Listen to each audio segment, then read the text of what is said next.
Okay, so if we get to where we were before.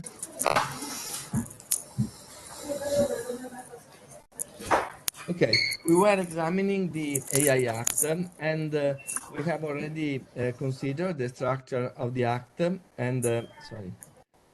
Okay, and the requirement that it establishes.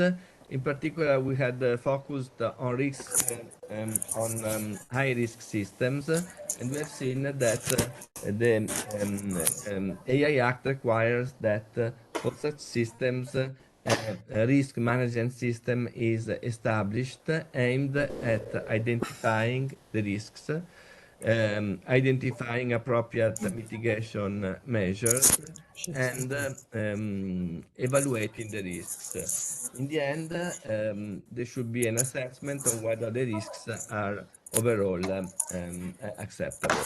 There are requirements concerning technical documentation. We do not go into the detail. As you can see in the AI Act, there is a very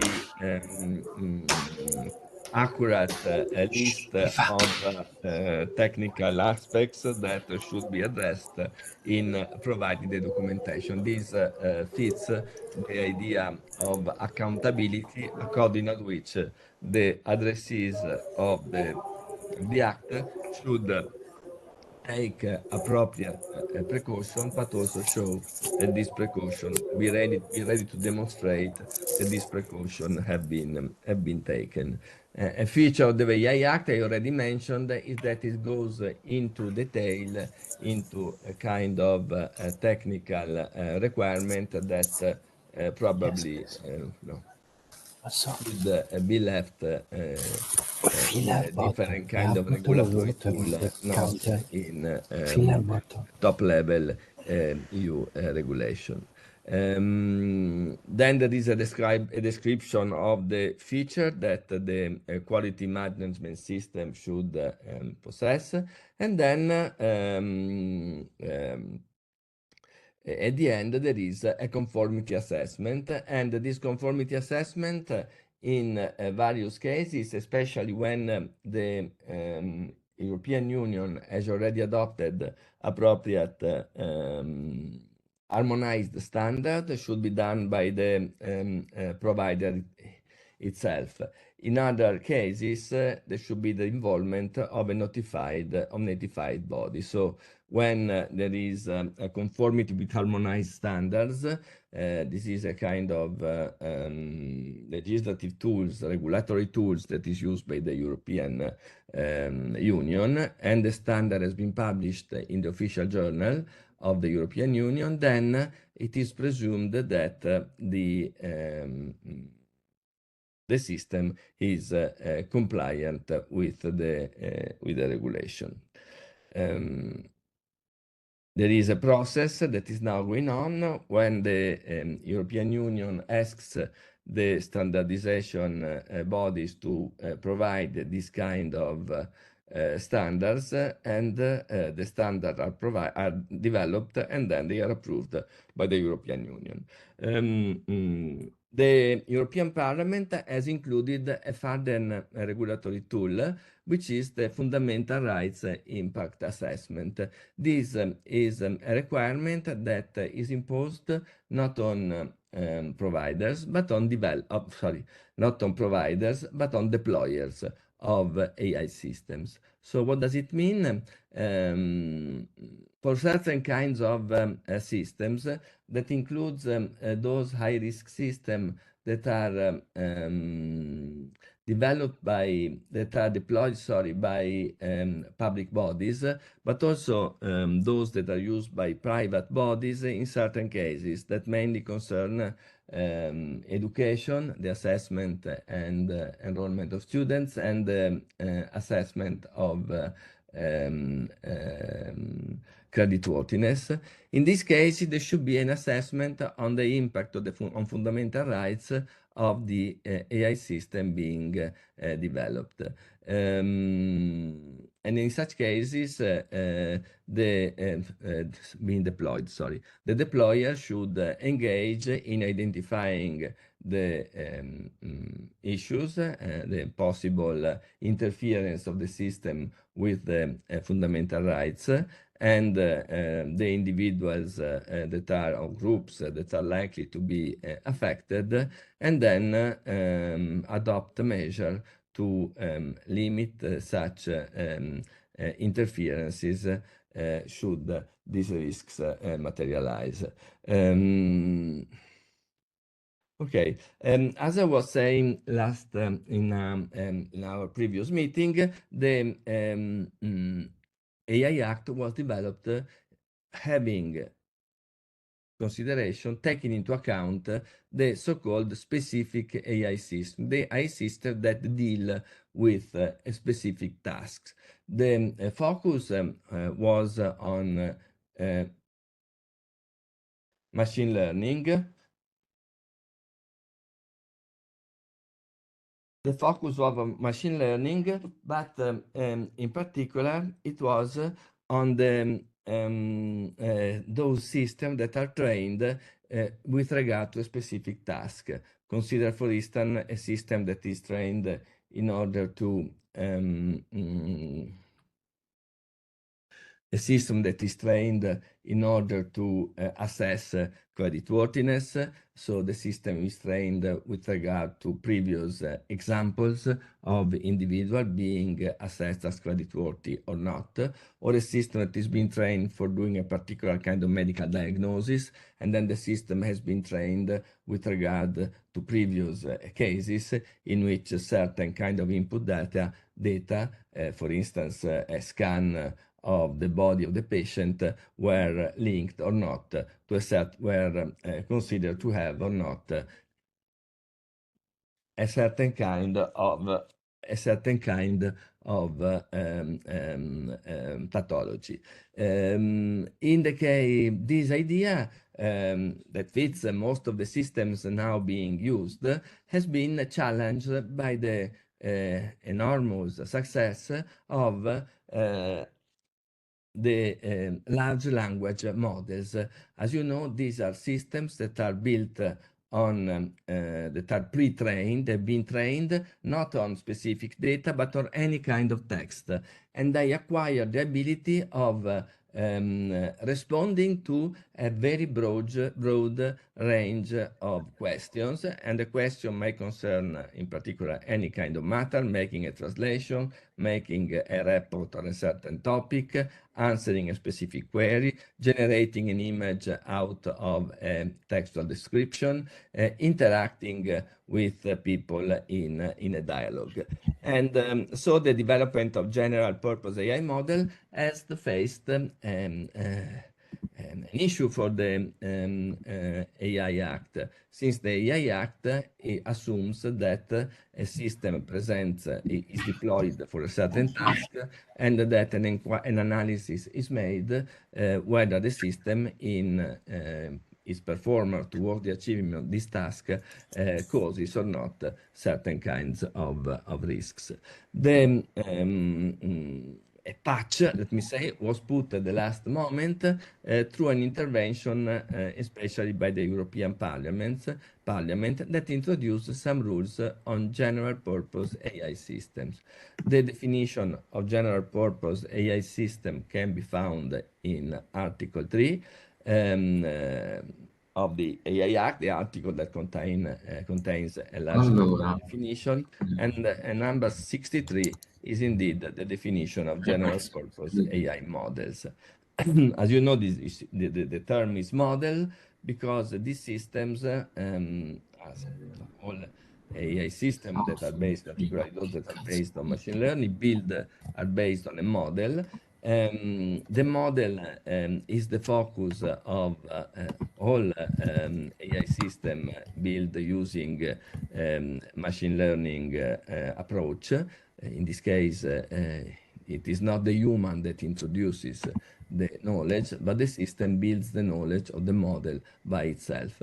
In the case of general LLMs, which are I think, the main, if not the only kind of general purpose AI systems today existing, the model consists on a very large neural network that is a set of neurons entities connected to links, and the network has been trained before it is put on the market. So the training precedes the use of the system, and is that trained on any kind of possible text.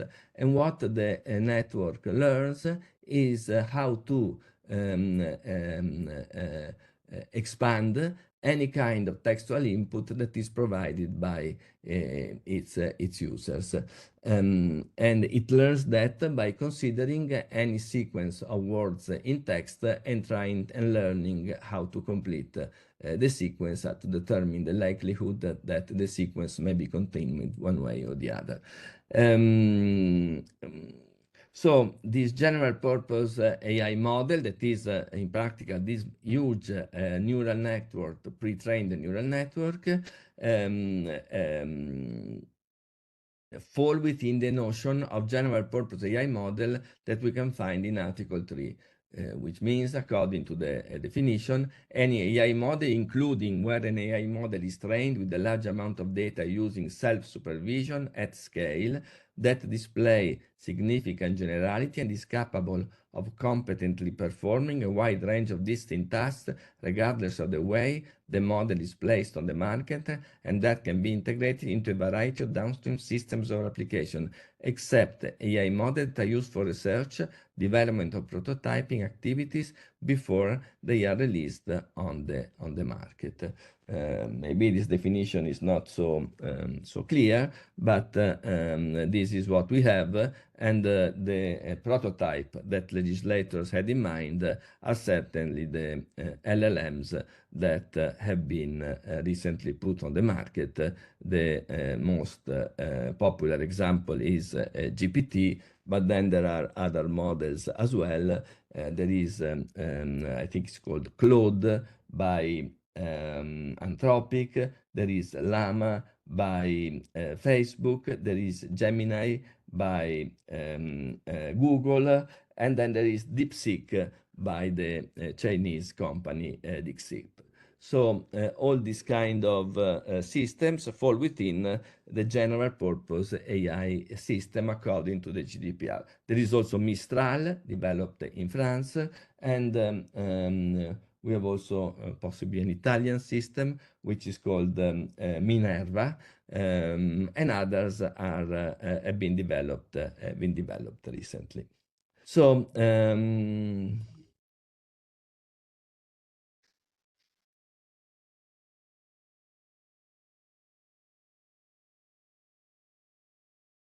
So, how are general purpose AI models regulated? So, systems that have the ability of doing many different tasks, being deployed in many different ways, and usually based upon the technology that I have mentioned. So, a large neural network which has been pre-trained, and usually these networks are subject to two kinds of training. There is as the Article 3 says, there is the self-supervision, in the sense that the system finds not only doesn't need to have examples of cases and solutions developed by humans, but it finds by itself in all the text that have been provided to it, both the data in order to make a prediction, that is a sequence of text, and what it has to predict, that is the continuation of that sequence of text. This network, this system are subject usually to a second stage of development where they are trained not to provide inappropriate answers, not to give personal data about people that are not public persons, not to use hate language, not to instruct on doing dangerous or antisocial things. And this second stage is usually done by using reinforcement learning methods, that is, the system is told when it says something inappropriate and adapts in order not to repeat this kind of communication.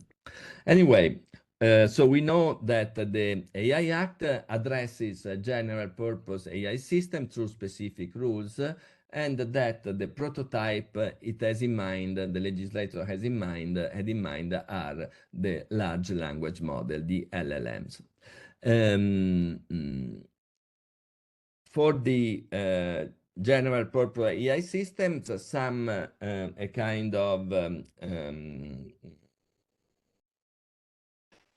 analysis, identification of risks in general is required when they are put on the market. Stricter rules are provided by those systems that present systemic risk.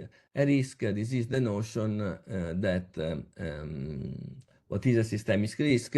We have to look for the definition in Article 21, which says that a system causes systemic risk if it has high impact capabilities, evaluated on the basis of appropriate technical tools and methodology, including indicators and benchmarks. Based on the decision of the Commission, ex officio or following a qualified alert from the scientific panel, it has the capacity of an impact equivalent to those set out in point A, having regard to the criteria set out in Annex 13. So, definition that is not so clear. Basically, the EU legislator requires us to look at the largest systems that may cause problems to the whole of society. And then there is a kind of presumption that is based on size, or rather on the number of the extent of the calculation that are needed to pre-train such a system.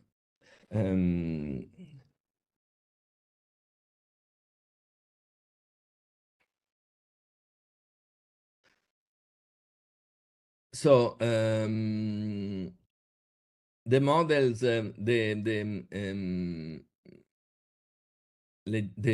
for the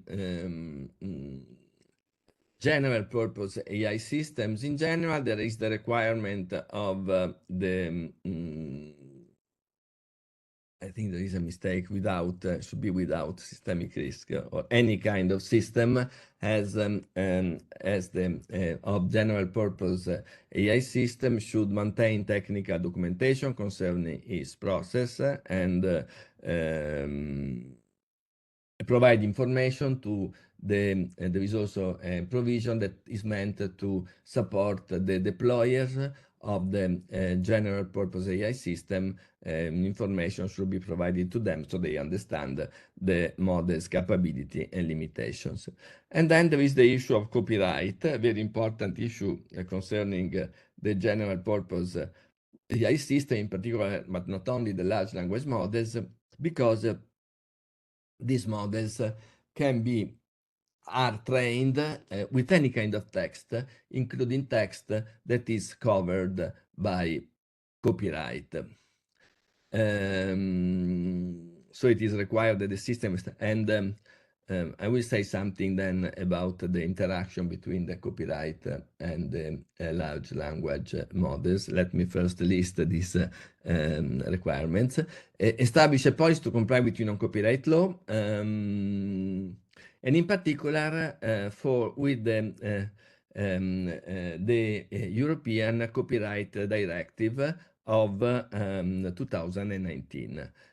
Share a detailed summary of the content used for training the AI model following a template provided by the AI office. So why there is a problem of copyright? Because this system, as I said, are trained with any kind of data, including articles, books that are covered by copyright. As you know, the copyright is the exclusive right of authors.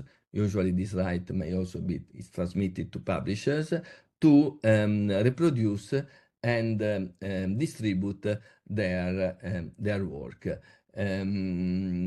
This is an exclusive right, means that if somebody else reproduces and distributes the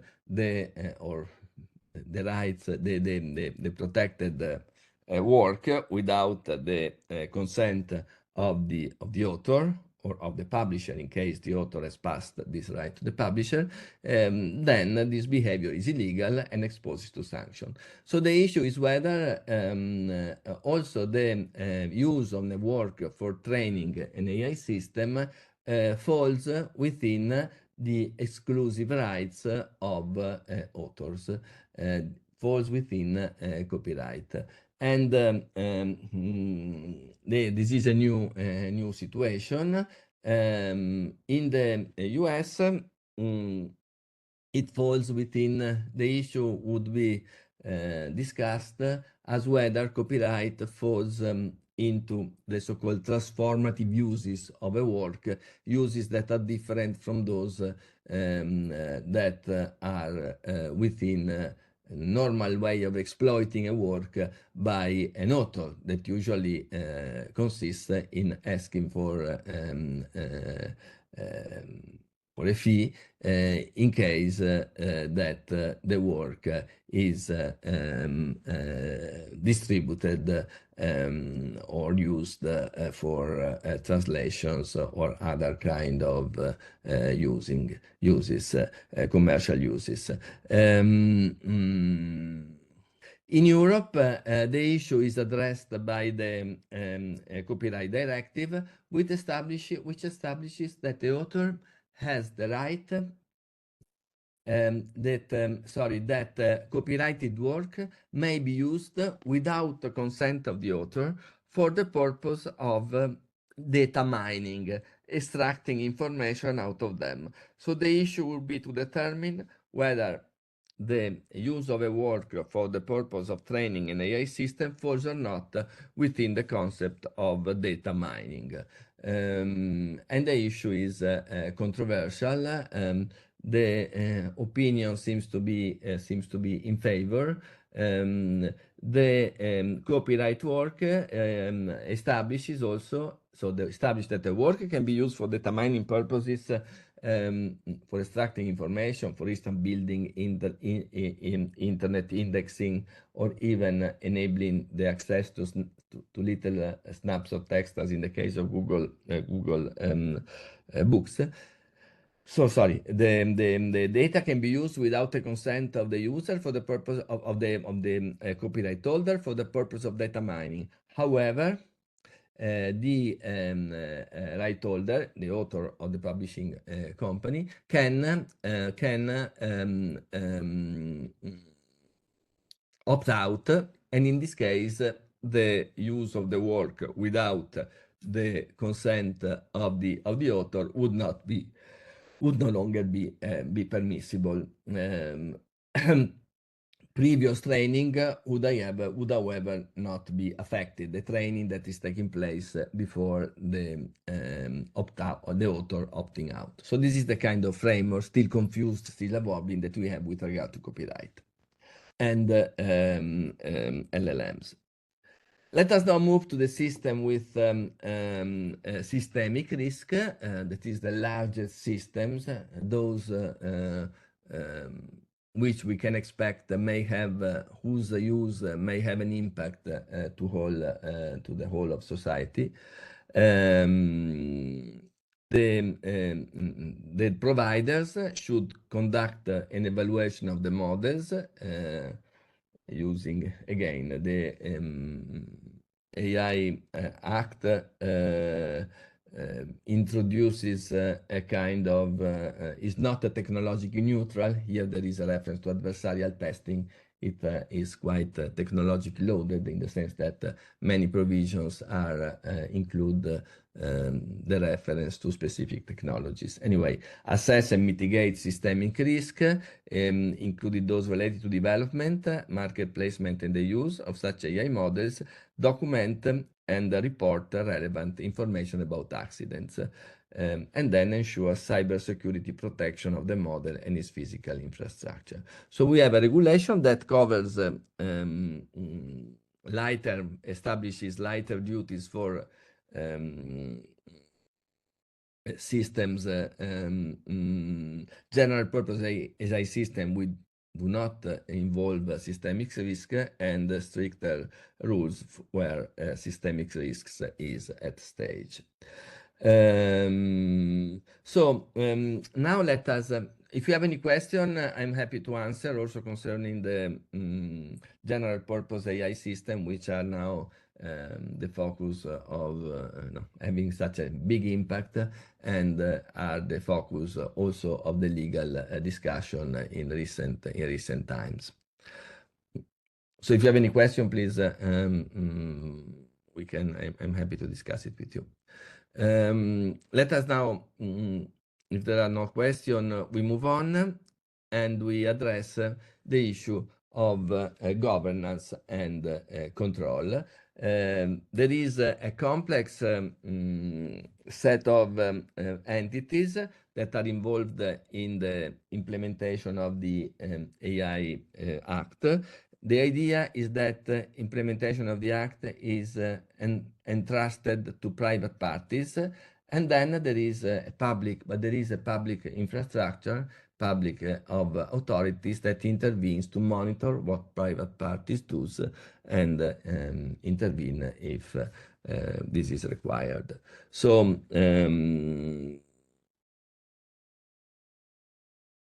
there is for the provider of general AI models with systemic risk, but also for any other kind of, for those in general, for the providers of high-risk systems, they have the duty to set up a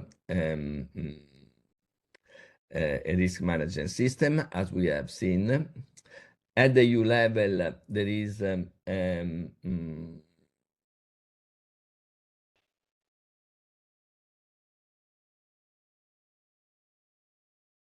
if you go to the right side, you have the provider of all kinds of systems have to set up a quality management for their system, technical documentation, and post-market monitoring plans. They have to assess conformity by themselves, the provider themselves.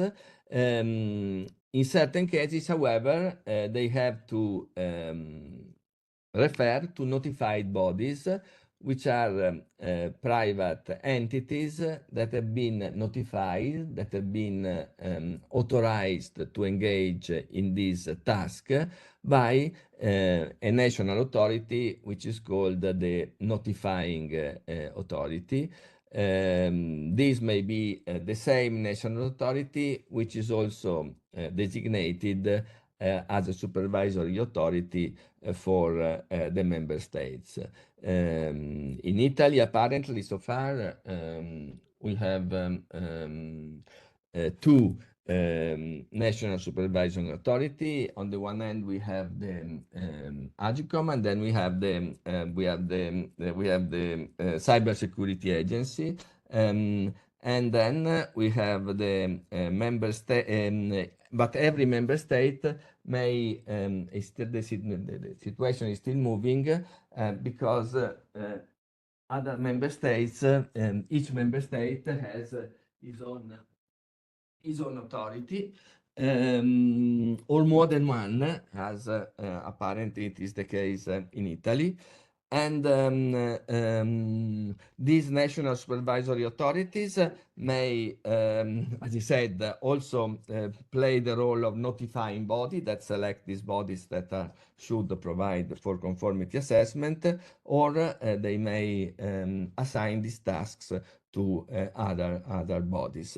More generally, also the market authorities for the different kind of products on the market, different application, may be involved in supervising what happens with AI system.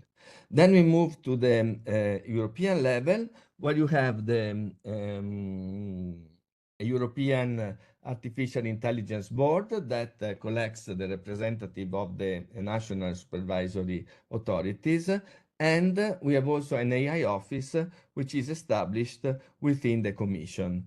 And the AI office, so there should be a kind of the task of supervising the implementation of the act is in principle entrusted to the national supervisory authority, to the national level, but then there is a coordination at the European level, and there is the AI office, and also the Commission has a set of tasks which concern the governance of AI. So this is the kind of picture that we have for the models with systemic risk. The supervision will be performed at the European Union level, in particular by the AI office. This is the kind of complex picture that we have in place, and we will see how it opens, how it will work. As you see, it's quite a complex structure.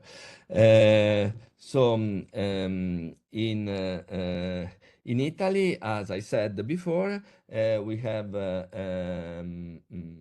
two authorities that are involved, and we have to see, we will see what will happen when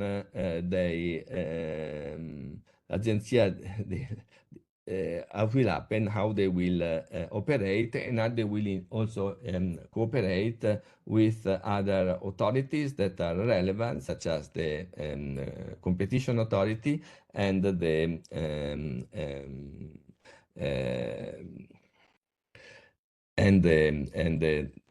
data protection authority. For instance, in Italy, we had the discussion. Also, the data protection authority wanted to play the role of AI authority, but a different choice has been made. I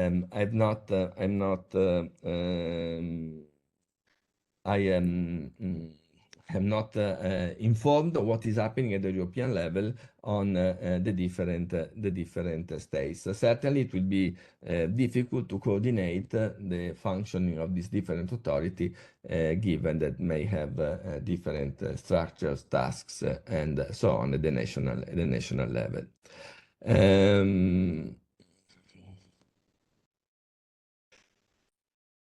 There is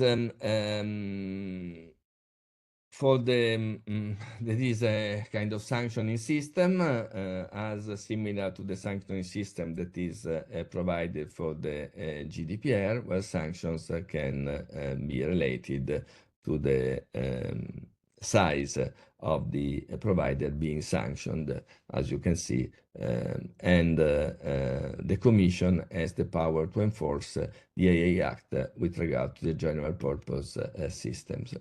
So the AI Act fits within a broader framework, which includes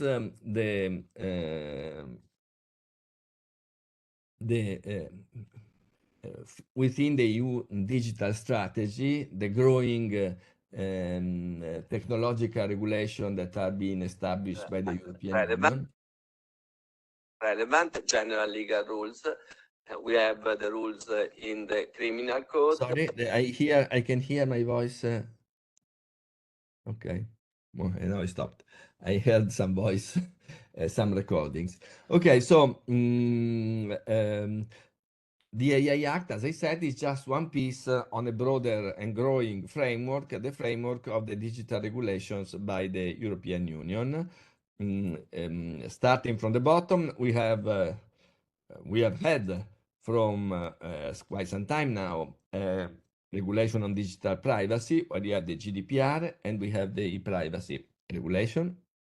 Sorry.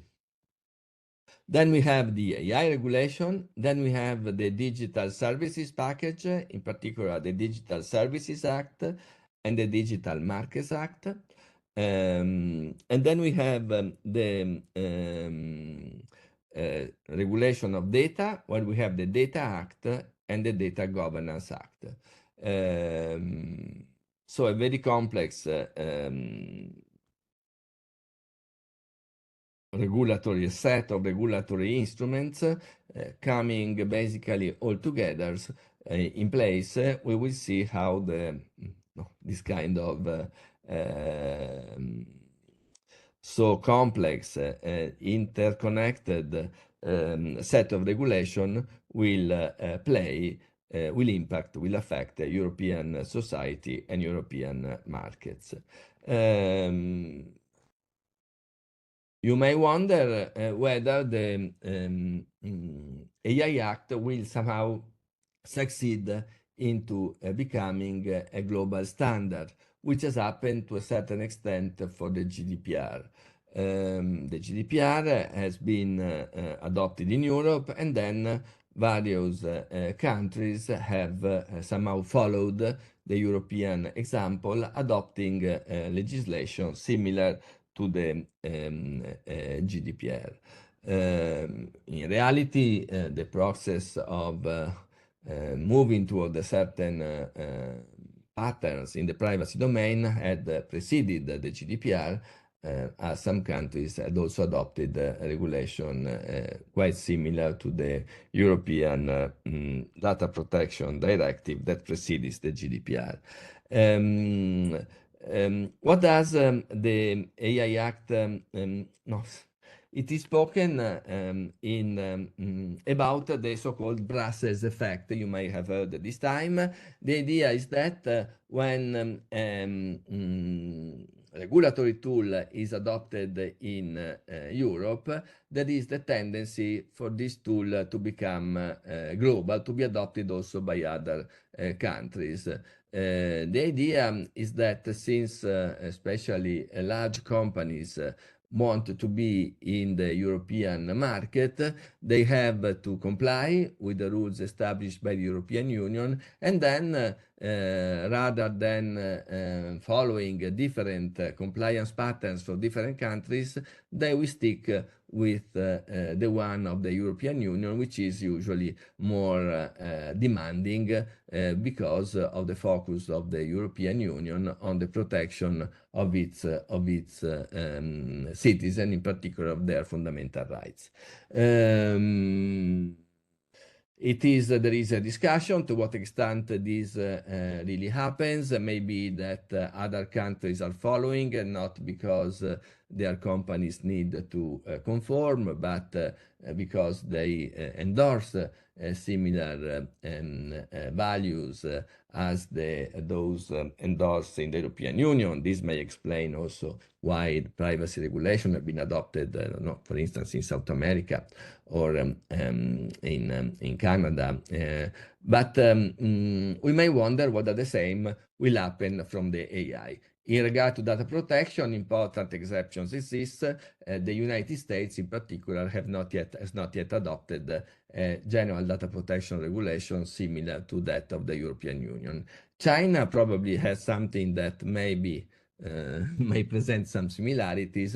You may wonder on what basis this is happening. But with regard to the AI Act, we may wonder whether the AI Act has any chance of becoming worldwide standards in a way similar to what happened with the GDPR. For the GDPR, for the AI Act, we have to look into the provision establishing the scope of the act. I think it's number 2, Article 2, not sure.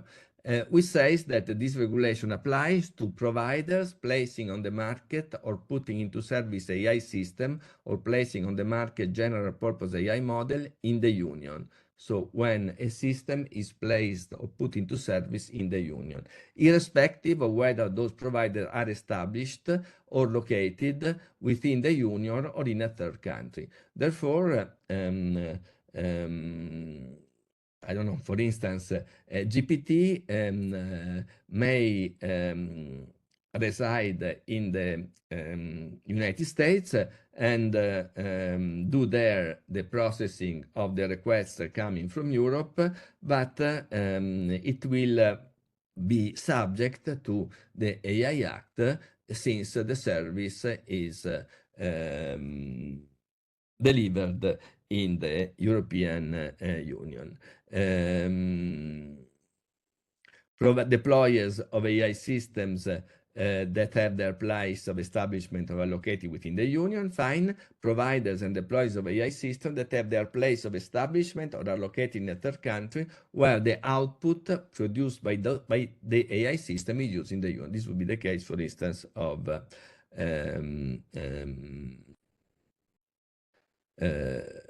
any kind of system that, so the regulation moves from the output to from the place in which the output is used to, this is sufficient in order to establish that the application of the AI Act. Okay, I think I stop here. If you have any question, I'm happy to answer. Otherwise, we go into the second topic for today, that is data protection and AI.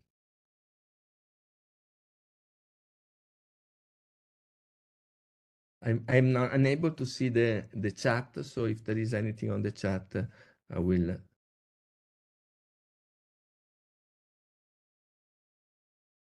not be able to see it, so I don't know if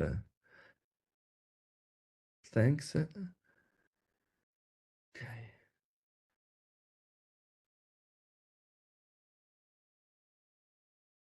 Let me so there is nothing in the chat. No, I just wanted to be sure that I'm not is anybody controlling for that? No. Can you hear me? Yes. Yes, we can hear you. Yes, we Okay, can. perfect. So we move into the second topic for today. But if you have questions also concerning the AI Act, please, I will be happy to try to answer. Professor, can I make a question, please? Yes. It's concerning the AI Act in particular in the social scoring in unacceptable risks. Yes. Which are the characteristics that say that a system is social scoring? Okay, we have to answer this question. I think we have to let me so AI Explorer. I think we have to go to look into the text, very complex text of Article 4. Is it 5 or 4? Article 4, I think, that where we have, no, the other side, where we have the, where we have, sorry, I don't want to recite, I want, yeah, articles, sorry, table of content. Article 5, where we have the prohibited AI practices, and we have to look into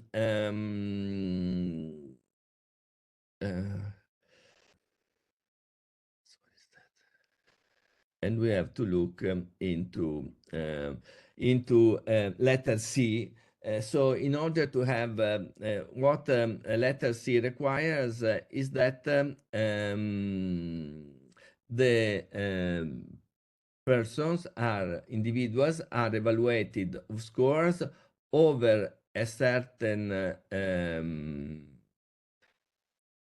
period of time based on their social behavior, with the social score leading to detriment, negative effect of these persons. In a way, I think this is the interesting the clue. Detrimental or unfavorable treatment of certain persons in social contexts that are unrelated to the context in which the data was originally generated or collected, or that is unjustified or disproportional to their social behavior. So letter I think, is the important criterion. So for instance, if I am precluded from traveling since I have not paid my taxes, this would be an example of unfavorable score, and I have been punished. I have my score has decreased for my since I have not paid my taxes, or I have not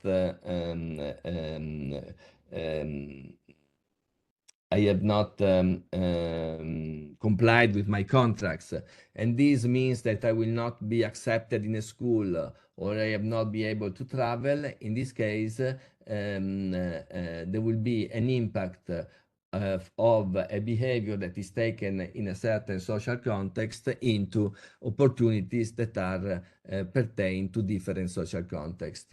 I think that this is the idea that we have of what happens according to the social credit system in China, where there is a general score that is assigned to citizen, and the fact that one gets a low score, one score is decreased because of one's behavior in a certain context, has an impact in unrelated domains.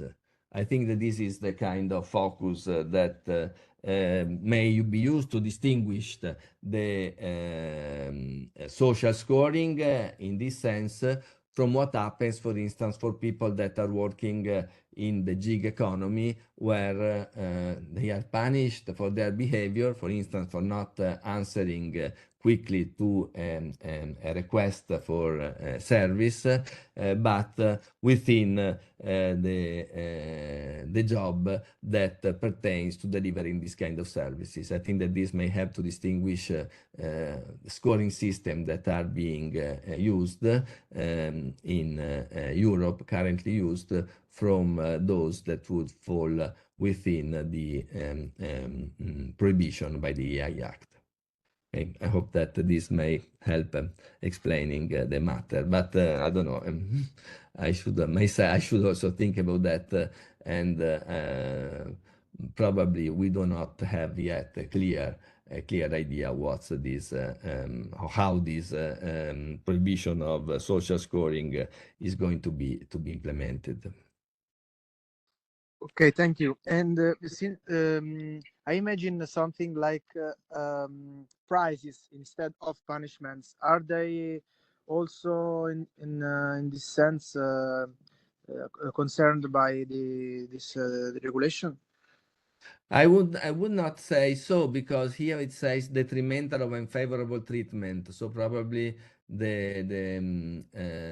also prizes, to the extent that the prize I don't here it's pay detrimental of unfavorable treatment. If a system only provides but it depends. No, if a system provides prices, and if you don't get a sufficient level of you must distinguish what you mean by price. If a price means an increase in score, so everybody starts for 0 score, then when you do something that is considered good, then your score increases. And then in order to get certain opportunities, you must be good enough. Maybe this would also fall within the notion of social scoring, because it will remain that those that do not behave in a way that are considered appropriate and therefore rewarded are excluded for certain opportunities. I don't know, but I don't know really. We have to think about that. I think that I'm not an expert on this point, but this is my hypothesis. Okay, thank you. Thank you very much for this question. So we move on, I think, to the second topic for today, for which we have almost an hour, the topic of AI and the GDPR. Let me go to the appropriate slides. I think which ones would be the right one.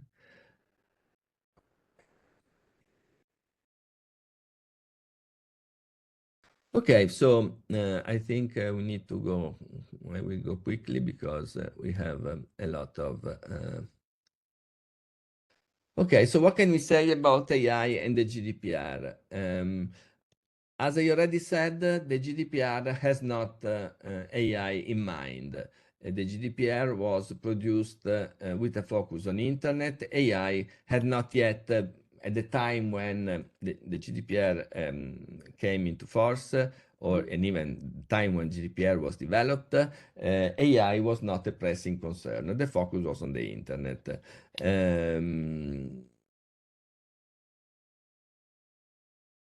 Okay, I think I skip the definitions of the GDPR. We have this definition of what is the GDPR, sorry, like the AI Act, is also applies to the cases in which data, in this case personal data, is processed outside of the European Union, but the processing concerns the offering of goods and services to a data subject that is in the Union, or also where it concerns the monitoring of people that takes place within the Union. And the GDPR has a limited scope. It only concerns the processing of personal data, which means any information relating to an identified or identifiable natural person. And what does it mean, identifiable? When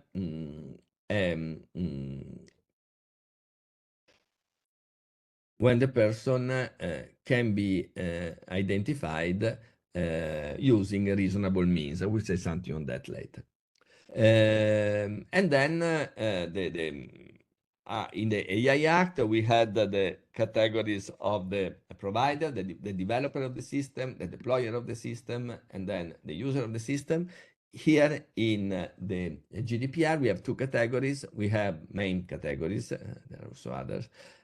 Three categories of subjects that are considered. We have the controller, the person that processes the personal data, determines the purpose of that decides to process the data, and determines the purpose of the processing and the means. And then we have the processor, the entity that processes the personal data on behalf of the controller. And then we have the data subject, which is individual whose data are being processed. As an example, consider a company that has entrusted to another company the processing of the data concerning their employees, for instance, for the purpose of complying with tax and labor regulations. In this case, the company that has whose employees, the employees are the data subjects. The company that has these employees will be the controller, and the company to which the processing is entrusted will be the processor.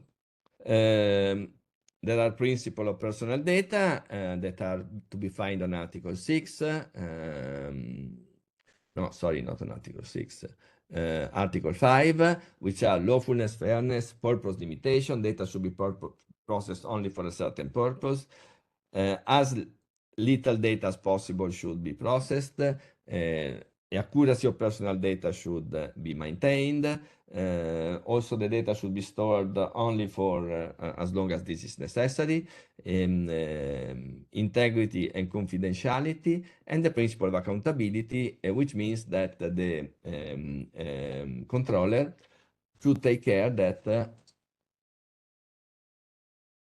should engage in implementing the principles of the GDPR, but should also be ready to demonstrate that he is compliant, he has seriously taken up his tasks.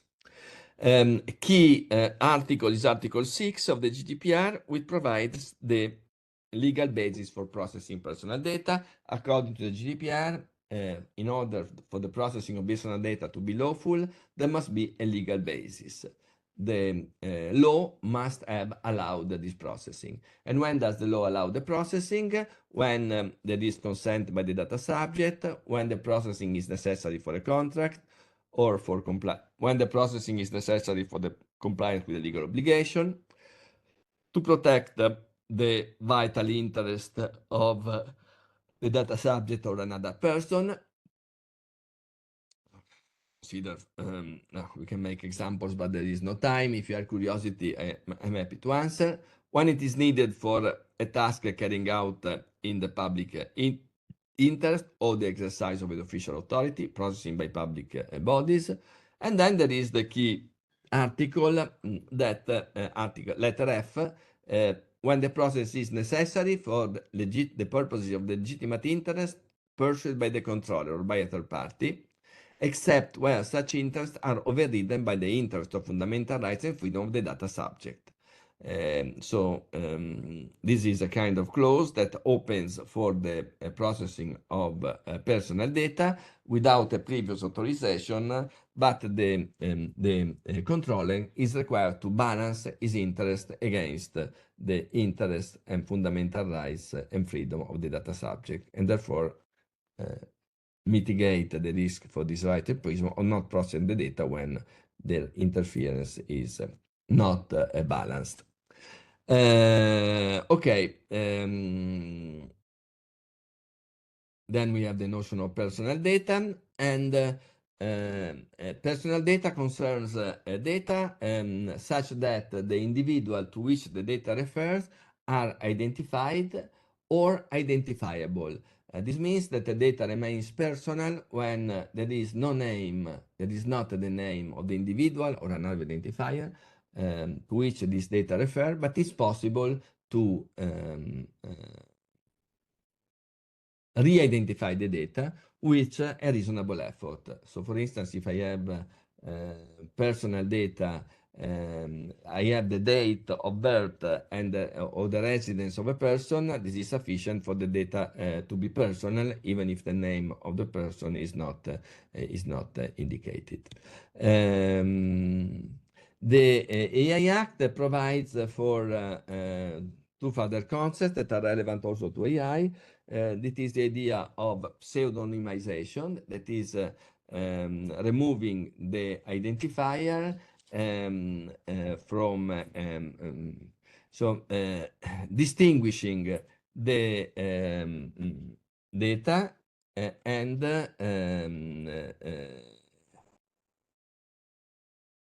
separately storing the identifying data and the remaining data by establishing a connection between the two. So for instance, I can substitute with a number the name of a person and his date of birth, and then store name and date of birth in a separate file, and substitute them with a number, which so that from the data that are pseudonymized, it's no longer possible to reconnect to the individuals unless one has access to the link to the number that connects the pseudonymized data and the identifier that are separately stored. These are still personal data. Ecco, I must say that AI has an affects somehow this the notion of personal data because thanks to AI techniques, it may be possible to connect a broader amount of data to the identity of the individuals to which this data refers. There have been various cases in which data anonymous, supposedly anonymous datasets have been released. For instance, the browsing history of German citizens or the health, the medical, de-identified medical records of Australian populations. And then by using various statistical and AI techniques, it was possible to re-identify the data to establish that this medical record or this browsing history belong to certain individuals. Usually, how do you process with the re-identification? You must have a certain kind of personal data concerning the individual, and you work on the correlations between this personal data concerning a certain individual that you know for which you have the identifiers and the data that are anonymized data that are publicly accessible.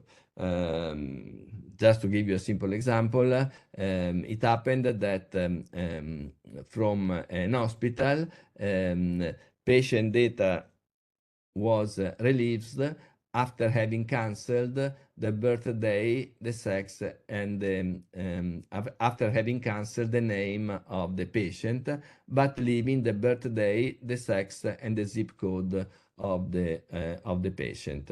It was possible then by combining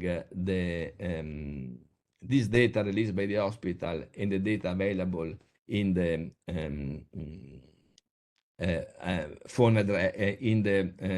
phone book in the United States, it was possible to re-identify the data and establish, for instance, that the governor of Massachusetts had certain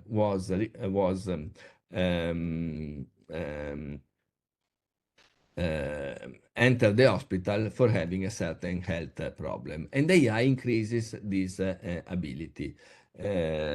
This is also considered, for instance, how thanks to AI, we can also identify the particular style in writing of a certain individual. And this means that if we have a text written by an individual and the text that is being made available online without the name of the individual, again, we can establish that this anonymous text was indeed produced by the individual concerns. And we had various cases. AI, anyway, increases the scope for the concept of personal data, and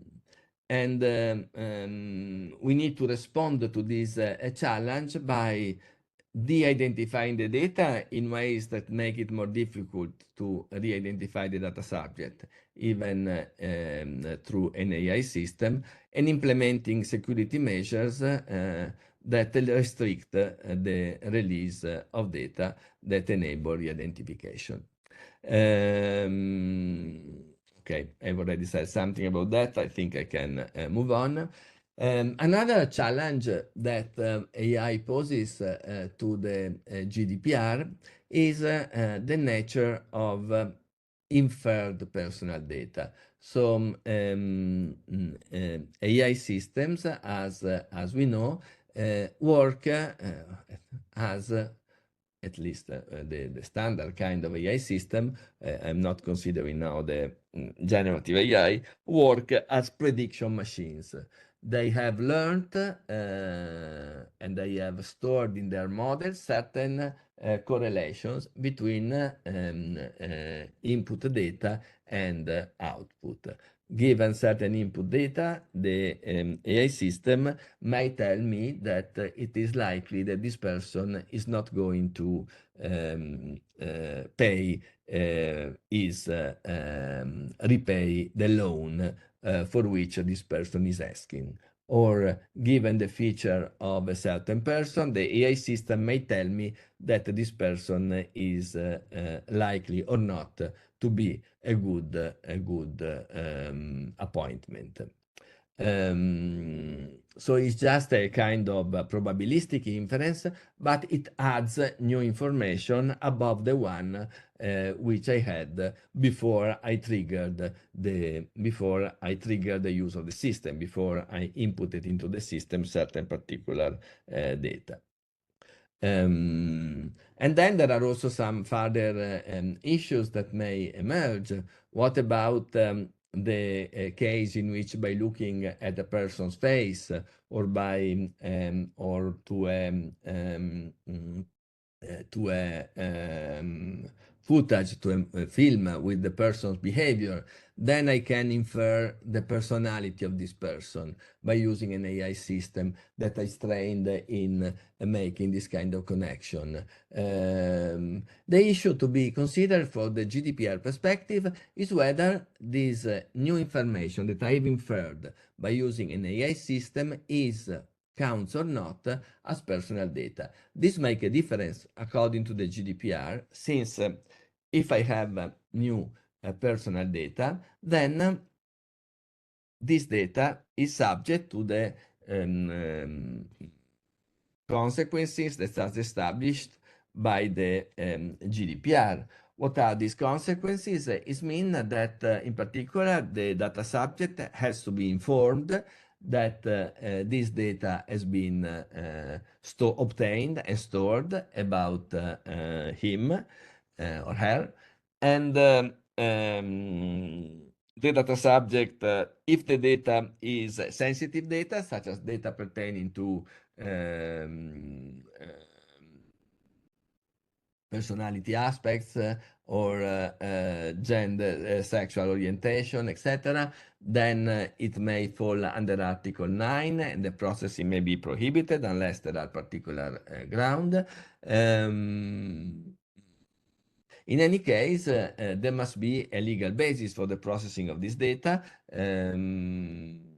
at least in connection with Article 6(1) letter F, that is, there must be a legitimate interest that is not overridden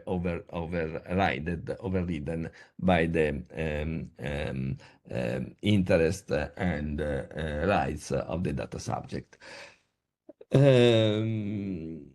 And here there is, we may wonder, but the tendency, I will not go here into detail, is the view that personal data are also, that inferred data are also personal data, as argued by the Article 29 working party in an old opinion, Opinion 4 of 2007. So, in the case of automated profiling, data subjects have the right to access both the input data and the final or intermediate automatic conclusions automatically inferred from such data. Obviously, when an item of data is inferred, the data subject depending on the kind of inference, may have only the rights that are reasonable for that kind of data. For instance, if you use an AI system for the evaluation of candidate to a certain position, it is not that the interested candidate may change the outcome of the evaluation, arguing that this evaluation is mistaken, but it will have the right to challenge the evaluation by adducing the reasons why the evaluation should be changed. Let us now move into the focus, the key notion of GDPR that is relevant for AI. This is the notion of profiling. We can find the definition of profiling in Article 4.2 of the GDPR. Article 4 contains the definitions for the GDPR, and it says that profiling means any form of automated processing of personal data consisting of the use of personal data to evaluate certain personal aspects related to a natural person, in particular to analyze or predict aspects concerning that natural person, performance at work, economic situation, health, personal preferences, interests, reliability, behavior, location, or movements. So a broad, very broad notion. Any kind of inference that leads to personal data is considered falls within the notion of profiling under the GDPR. When targeted advertising is based on profiling, that is, in this case, the system given information about the person, for instance, the system given certain information about the person, for instance, my previous purchases, infers what further preferences I may have.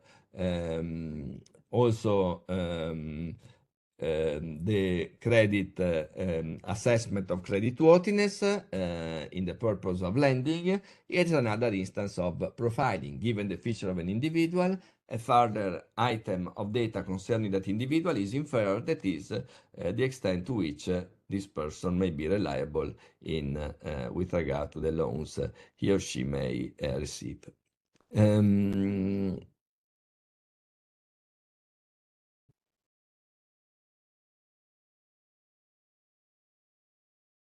So we have another profiling also means a segmentation of the people, because people receiving the same kind of evaluation are put in the group, receive the same treatment as other people who have the same prediction.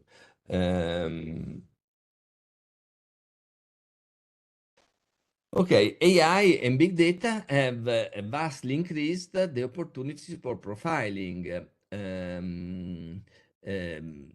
Consider, for instance, the main domain where the first domain where this has become a massive, has been used also kind of, it has also become a training environment for profiling for other purposes, is online advertisement.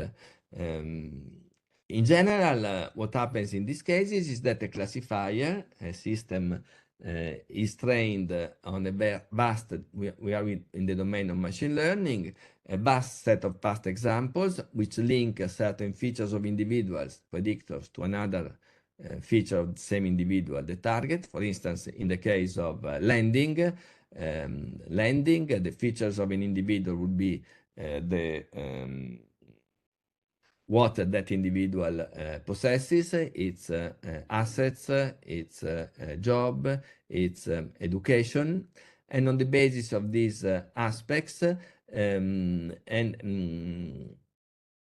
the system will have available a set of examples where these features are linked to the fact that this individual has or not given back the loan he or she has received. On this basis, the system is able to detect a correlation between features and attitude to give back the loan. And when a new individual comes up, the system will be able to assign to that individual creditworthiness score that reflects the probability that the individual will be able to give back the loan he or she is receiving.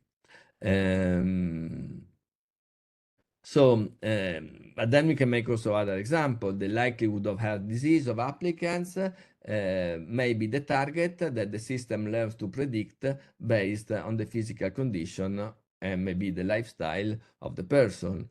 Or, and we move into a controversial domain, the likelihood that the person will recidivate, will commit again, will reoffend, can be commit again a crime, may be predicted based on the criminal history, the character of the person, and its background.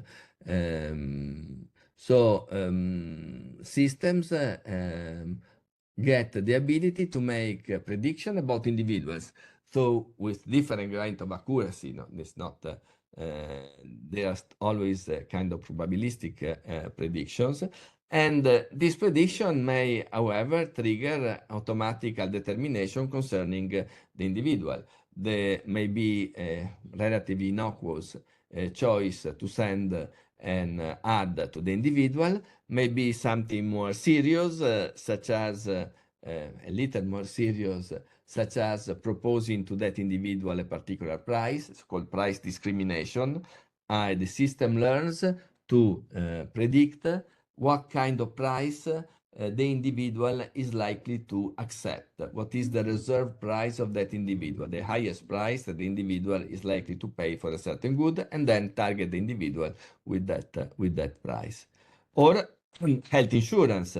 The system learns to predict what kind of health problems an individual is likely to have given his health history, given his work condition, etc. And the system learns to make a prediction that then can be used by the insurance company to determine the insurance price that may be asked for the individual, from the individual. So we may also consider that this kind of prediction can also trigger automated responses, which may lead to behavioral modification. For instance, consider the case of targeted advertising. On the one hand, the system predicts what kind of products and what kind of messages may be effective towards the individual, and then this prediction triggers the generation of messages of this kind directly to the individual. The same may happen also for political advertising. The system learns to predict what kind of messages may be able to modify the political orientation of a certain person, given the feature of that person, and then these messages can be sent in order to modify that person's attitude.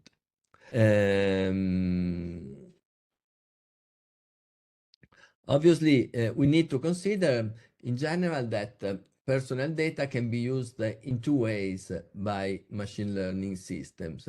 Personal data may be may form the training set that may be used to train the system, and then personal data may be used to require the system to make a new prediction. Let us consider the case of borrowing, the case of assessing creditworthiness. In this case, I may train the system with a set of data that include the feature of a very large set of records. Any records includes the feature of a borrower, and then whether the borrower complied or not with the loan. We may assume to have, I don't know, 100,000 of these previous loans that are entered in the system, and which are used. Then the system uses this example in order to build a model, maybe a neural network, that connects features of borrowers and the likelihood that the borrower is going to comply with the loan. And this is during the training phase. Once the system has been trained, then a particular individual, Giovanni Sartor, myself, go to the bank, and in this case, I provide my personal data, or the bank has them anyhow, in some other ways, such as my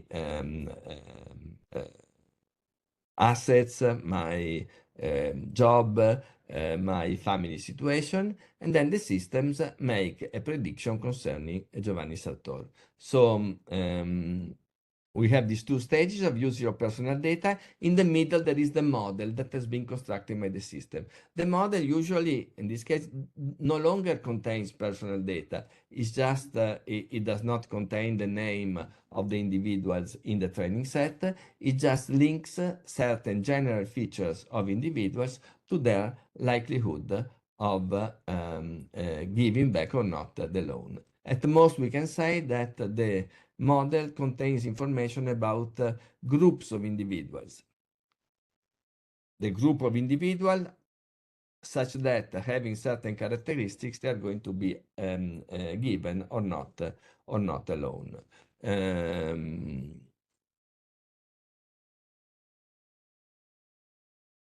So we may wonder whether the conditions for using for training a system should be the same as the condition then for a personal data being introduced in the system for make a prediction concerning an individual. I think that the two phases should be distinguished, because in the first case, when the training is at stake, the system is trained to build a model that no longer contains personal data. And in the other case, the model is used to make an inference concerning the individual, and the outcome of that inference may directly concern the individual.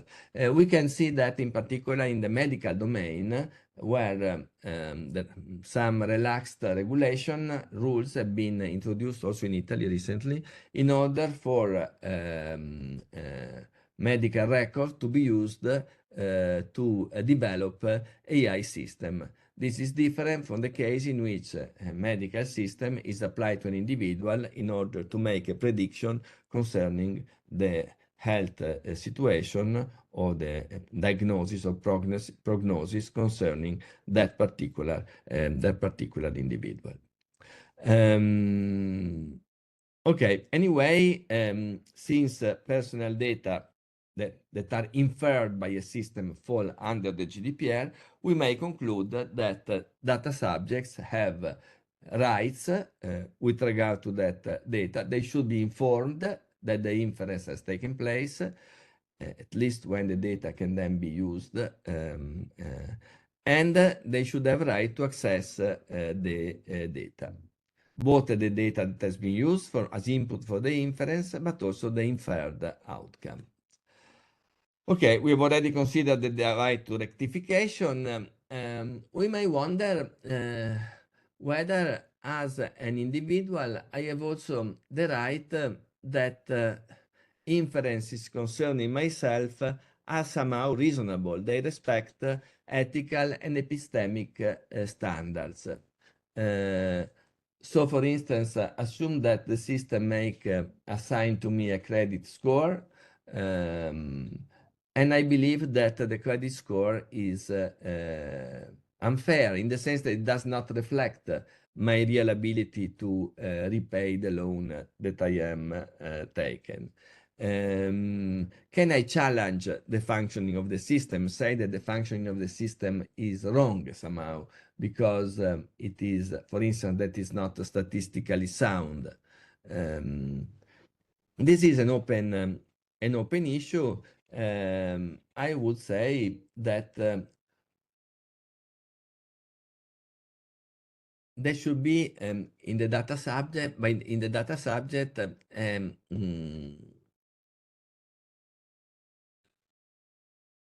we can argue by referring to the GDPR, which in the recitals also speaks of the fairness of the systems, also in the sense that they comply with acceptable methods.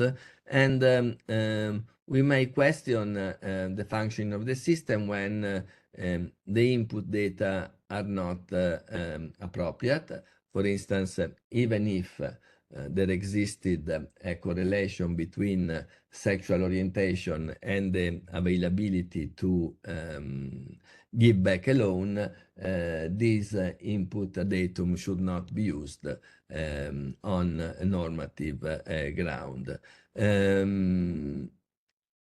And then also because its use would be prohibited by Article 9 on the GDPR that limits the processing of particular categories of information. Then there is the issue of relevance. And this is a kind of difficult issue. What if there is a connection between ethnicity for any kind of social reason and the ability and the likelihood that loan is given back? Should we use ethnicity or just the place of residence? If there is a connection between the place of residence and the availability to give back a loan, because, for instance, in a certain place, people are poorer, and therefore they are more likely to default. Should I use the place of residence as ground for determining people's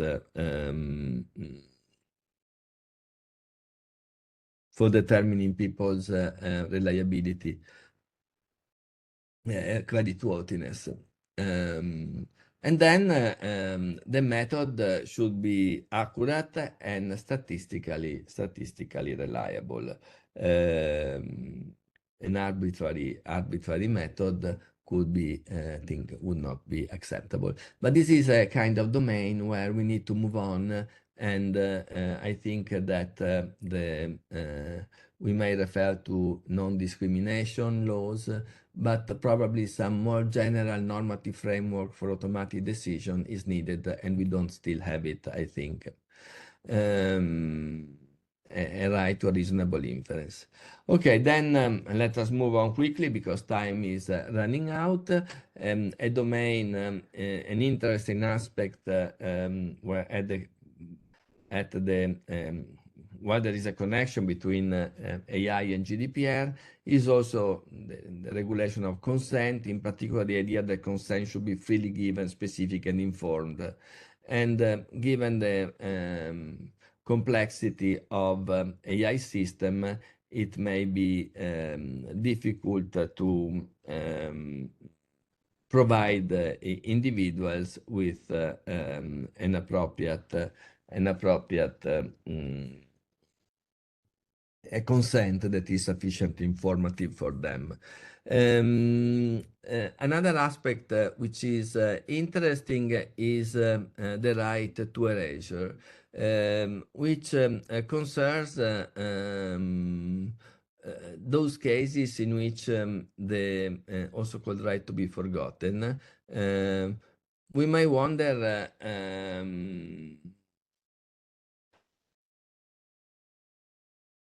wonder to what extent a person may have the right to require that his data, that when a system has been unlawfully trained by using the data of individual, can the individual request that his data are removed from the system? This is an interesting issue because, especially when a big model is developed, it's not so easy to identify what what should be cancelled in order to remove the impact of data unlawfully processed over the method.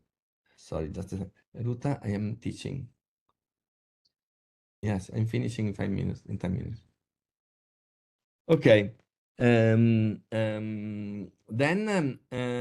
we move into special purposes of special categories of personal data that are regulated at Article 9. Here we have a prohibition and then a set of exceptions to the prohibition of processing personal data. What are the personal data, the processing of which is in general prohibited? Those revealing racial or ethnic origin, political opinions, religious or philosophical beliefs, trade union membership, the processing of genetic data, biometric data for the purpose of uniquely identifying natural person, data concerning health, or data concerning a natural person's sex, life, or sexual orientation. And here, I think an interesting issue that we already addressed is what happens when a system is used in order to infer this kind of data. Since also inferred data count as personal data, as we have said, if the inferred data, for instance, I use AI to infer the sexual orientation, assuming that this is possible from the face of the person. This use, I think, should be prohibited unless the use falls within one of the exceptions that are listed under paragraph 2. Okay, so this is a kind of overview. Now we focus in the last part of today's lesson on the article that most directly concerns AI. That is Article 22 in the GDPR. This article addresses individual decision making, including profiling.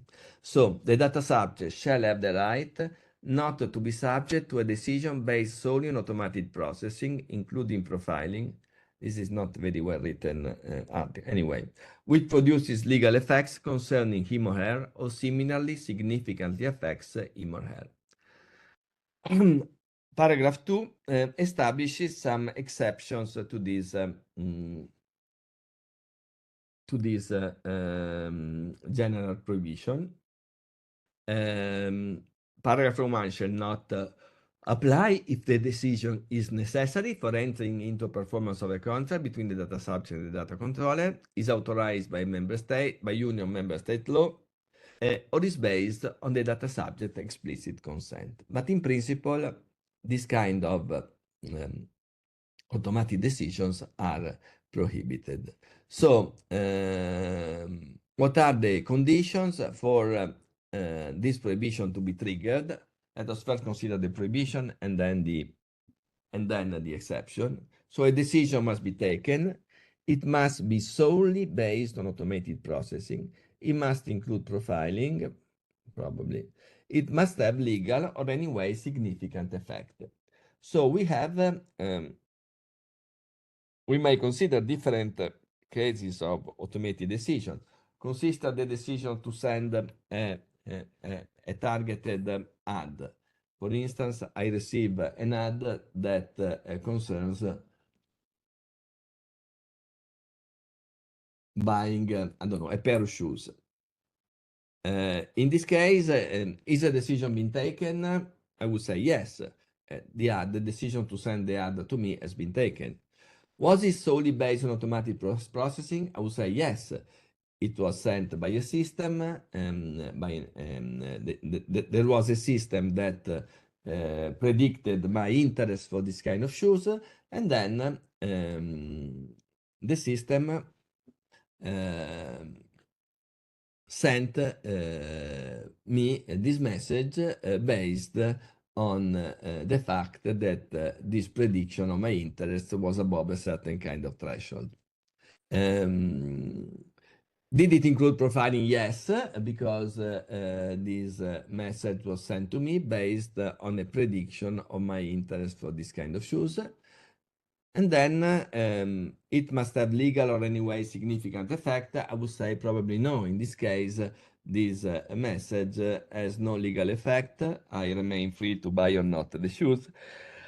And it didn't have any maybe significant effect on me. Maybe it lead me into a choice that is suboptimal with regard to my interest. But I think that this may be accepted.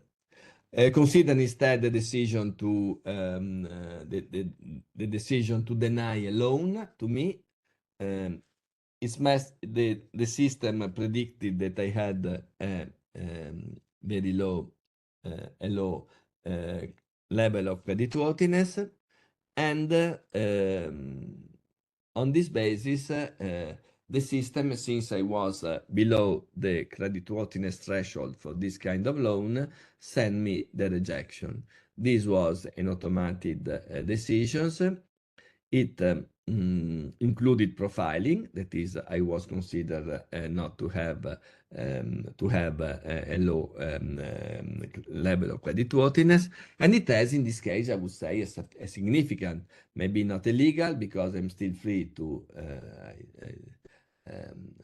simply I'm not made an offer. My offer is rejected. but it has a significant effect on me. So probably this decision would violate the prohibition established by Article 22.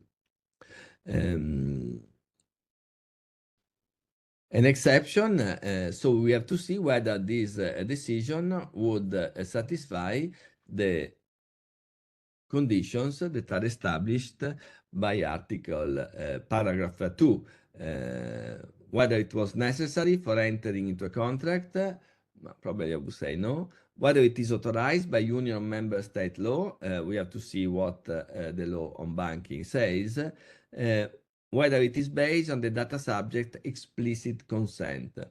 I may have consented to this procedure, but then the issue would emerge whether I had my consent can be considered free, given that I had no further option. What about the case in which the AI system provides a suggestion, and then the suggestion is going to be examined by the competent officer in the bank? If there is a kind of human oversight of this kind, then we may argue that this decision was not fully automated, and therefore we are outside of the scope of Article 22.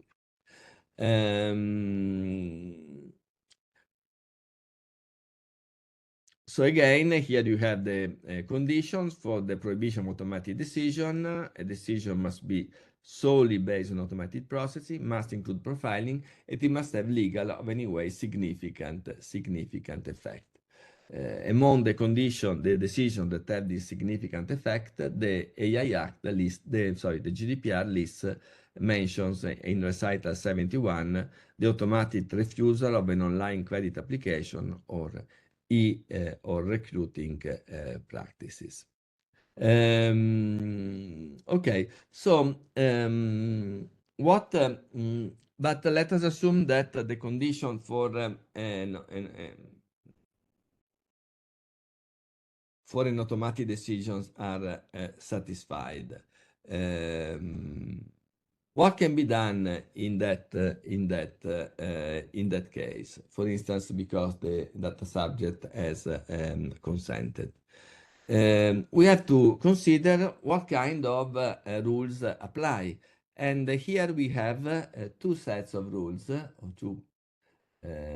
We have provisions of Article 13 and 14 of the GDPR, which provides for information duties, depending on whether the information was provided by the data subject or by the data were provided by the data subject or were obtained in other ways.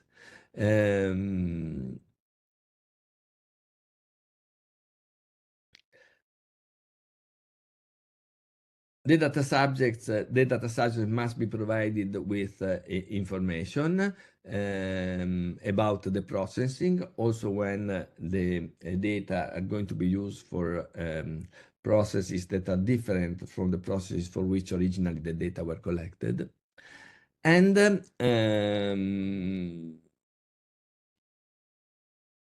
okay, sorry. And the data subject has to be informed on whether their information is going to be used for, we can skip the objection to profiling. They have to be informed whether the information is going to be used for automated decision making, according to Article 22. And the data subject must be provided when there is automated decision making of meaningful information about the logic involved, as well as the significance and the envisaged consequences of such processing for the data subject. So I must be informed before my data are used for automatic decision making that there will be an automatic decision making, including profiling. For instance, if my data is going to be used for assessing my creditworthiness automatically, I must be informed of that and must be informed about the logic involved in this processing. There has been a vast discussion recently on whether there exists, with regard to the application of AI, a right to an explanation. I have been the object of an automated decision, for instance, the decision not to give me a loan. Is it sufficient that I'm going to be told in advance, look, we are going to use your data in order to decide automatically whether to give you or not the loan? And for this purpose, we are going to use this kind of system, a large neural network, and we are going to use a set of input information such as your assets, your job, your family condition, etc. Is it sufficient, or should I be given something more? That is, after the decision has been taken, should I be told why my application has been rejected or not? So, do I have the right to obtain an explanation concerning the decision concerning myself? And the explanation issue is a difficult one because AI systems are often opaque. What does it mean, opaque? Opaque means that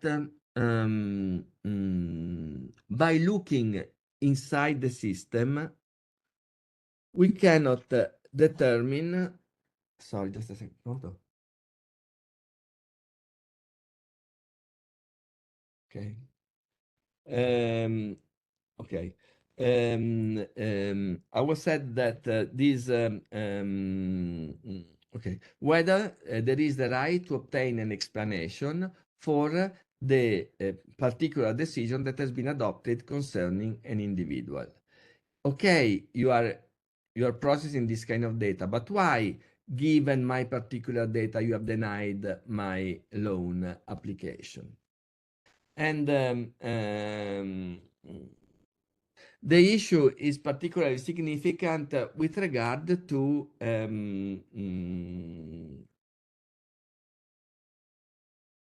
decisions that negatively affect the individual, the denial of a loan, the denial of a job. And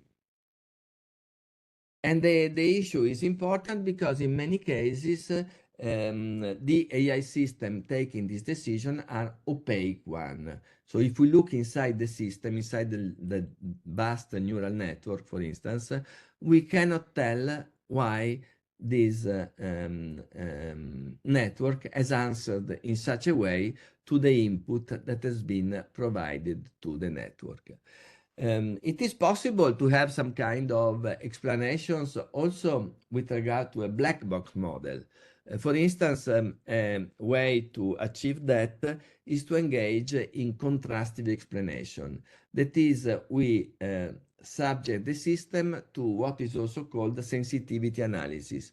I see whether by changing some input data, for instance, by changing the age, I get a different outcome.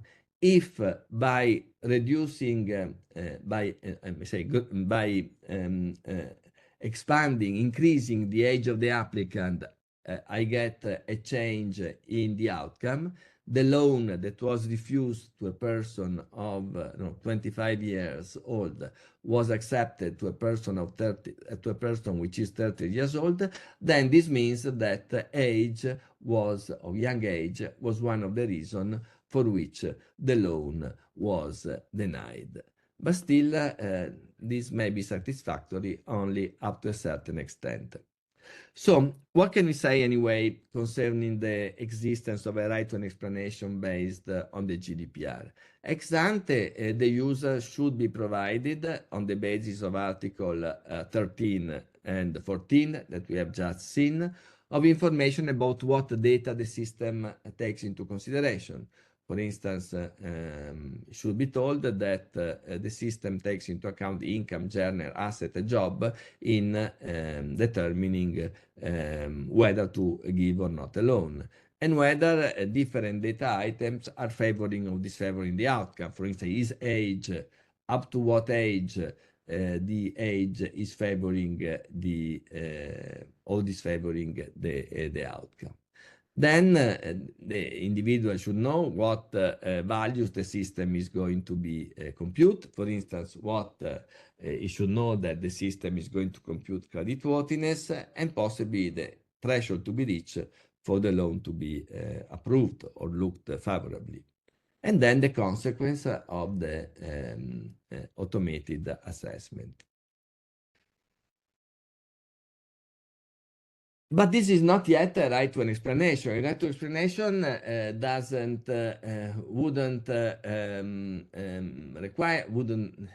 wouldn't be satisfied just by telling me that this feature was taken into account. I would get an explanation if I were told that my age or my assets, my insufficient assets are the reason for the refusal on my application, and that application would instead be granted if my assets reached a certain age, reached a certain level. And here we have an interesting interpretive issue concerning the GDPR, because according to recital 71, according to Article 22, the data subject should be provided, in the case of automatic decision making, with the right to obtain human intervention, the right to express their opinions, and the right to challenge the decision. But then if we look in the recitals are the proposition that are at the beginning of a legislative act and that instruct on the purposes of the act and the interpretation of its rules, we have the indication that the safeguard to be provided to data subject in case of automated decisions include not only specific information, the right to obtain human intervention, the right to express his or her point of view, but also the right to obtain an explanation of the decision reached after such an assessment. So both the specific information and the right to obtain an explanation are not included in the Article 22. Why is this the case? Probably there was a tension between the Commission and the Parliament, and between the Council and the Parliament. The Council wanted a more restricted scope for the data subject rights. The Parliament wanted to expand them, and therefore they had this compromise. What can we say? Do data subjects have a right to an explanation when they are the object of automated decision making? Probably the negative conclusion seems to be more plausible, because if these rights were not included in the text of the article, it means that there was no agreement on its inclusion. So probably the European legislature did not introduce an enforceable legal obligation to provide individual explanation, while recommending data subject to provide such an explanation when convenient. Good practice, but not a legally enforceable requirement.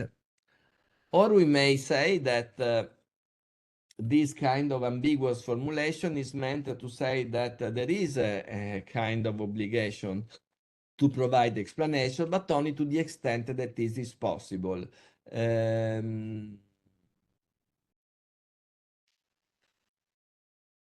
So we may, I think we remain here.